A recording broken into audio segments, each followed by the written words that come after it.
ঢাকাই চলচ্চিত্রের অন্যতম আলোচিত চিত্রনায়িকা পরীমণি আবারও মুগ্ধ করলেন তার অনুরাগীদের। এবার তিনি ধরা দিয়েছেন এক স্নিগ্ধ ও মোহনীয় রূপে। হাতে সূক্ষ্ম মেহেদির নকশা, মুখে প্রশান্তির ছাপ আর সকালের কোমল রোদের আলো, সব মিলিয়ে তার উপস্থিতি যেন ছড়িয়ে দিয়েছে এক অন্যরকম সৌন্দর্য। আলোচনা কিংবা সমালোচনা যাই হোক না কেন, পরীমণির রূপের জাদু দর্শকদের মুগ্ধ করতে কখনো ব্যর্থ হয় না। সকালের শুরুতেই নিজের ফেসবুক পেজে 3টি ছবি প্রকাশ করেন এই অভিনেত্রী। মুহূর্তেই ছবিগুলো ভক্তদের নজর কাড়ে এবং প্রশংসায় ভরে ওঠে মন্তব্যের ঘর। ছবিগুলোর সঙ্গে পরীমণি লিখেছেন মাত্র একটি শব্দ, সানশাইন। ছোট্ট এই ক্যাপশনে যেন ফুটে উঠেছে তার উজ্জ্বল ও প্রাণবন্ত অনুভূতি।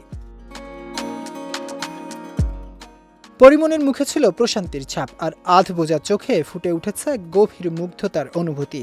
দেখে মনে হয় তিনি যেন সকালের কোমল রোদ নয়, বরং কোনো অদৃশ্য ভালোবাসার উষ্ণতা উপভোগ করছেন। তার হাতে শোভা পাচ্ছে দৃষ্টিনন্দন মেহেদির নকশা, যা পুরো সাজে যোগ করেছে আলাদা সৌন্দর্য। আর কমলা খয়েরি প্রিন্টের পোশাক তার স্নিগ্ধ ও নান্দনিক উপস্থিতিকে করেছে আরও আকর্ষণীয়।